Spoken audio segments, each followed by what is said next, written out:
Welcome to this week's edition of the Tiger Men's Lacrosse Report. I'm your host, Spiro Marikas, along with the head coach of the Tigers, Sean Nadlin. And Coach, Tigers, with their final non-conference game of the year this past Saturday, you traveled up to Villanova to face an old CAA foe in the Wildcats. The Tigers come away with a 17-11 victory. And in watching the game, it was just back and forth the entire first half until you guys were able to pull away in the fourth quarter. But I looked at that first half, and Matt Nyland really kept you in the game. Even though you gave up 8 goals, he was playing very well. Yeah, Matt had a strong game. I think it was 19 saves in all, but defensively we weren't where we want to be in that first half especially, and guys just missing assignments and then not doing the right things, on ball, and Matt, doing what he needed to do and kind of bailing them out at times. And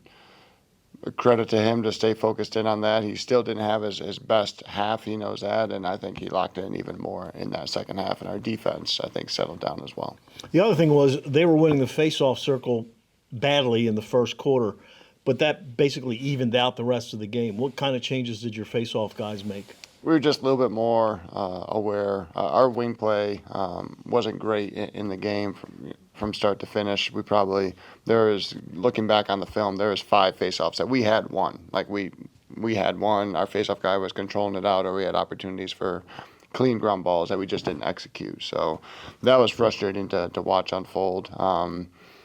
33, their long stick midi was just terrific, as well as reading, and we didn't do a good job clamping down on him, being close enough to him to not allow him to make some plays. So put a little bit more emphasis on there. Our face-off guys figured out a little bit more of what we needed to do, and just found a way.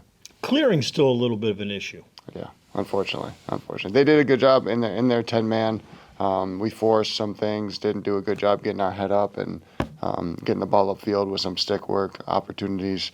We were able to, later in the game, though, get a goal against them, against their 10-man, to kind of get us on our run, get us going there. So, again, that's stuff that we got to continue to pay attention to. We addressed it in film, on Monday, and we just got to be more aware of how we can be efficient, whether it be creating passing lanes and being, confident in moving the ball upfield.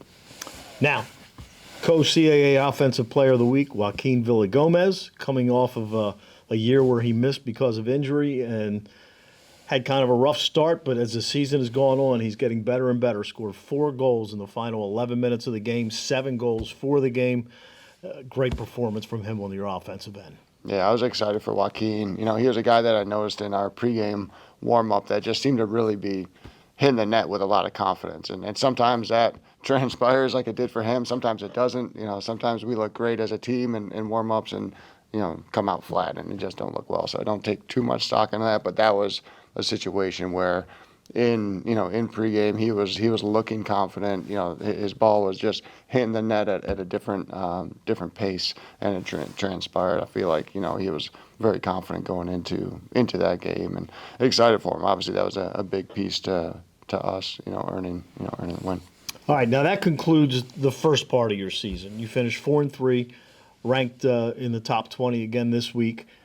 Now CAA play starts, and your old friend Tony Ghilardi up there at Stony Brook, they get a win over their Long Island foes Hofstra to win 12-7 in their CAA opener last week. They're 4-3 coming in. They've won 4 games in a row, and against Hofstra, they were absolutely dominant at the face-off circle. Yeah, they got a great guy there. He's given us problems in the past, so that's an area that, again, we need to continue to improve on and really be ready with a solid game plan, but get on the field and actually make it happen. What do you see in Stony Brook? I mean, they start out 0-3, and now all of a sudden they've won 4 straight. What's been the difference in the latter part of their season as opposed to the first part of their season?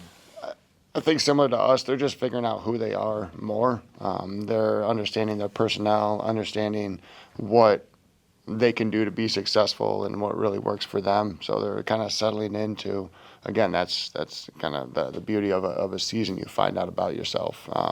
through every game, through every practice, wins, losses, continuing to learn, continuing to evaluate who you have out there, what you're doing, and he's obviously a great coach and has done a good job of that with his Colin team. Williamson is their leading scorer. He's got 14 goals and 4 assists. What does he present to your defense? Well, he's just, he's dynamic. He's a guy that, the ball finds him, and he's a great, does a good job of being able to create, his opportunities and his shots, and then, he's putting them on, obviously, on the cage on a good clip. Your team, as we've gone through 7 games now, and you've had some great teams here at Towson with some great offensive players.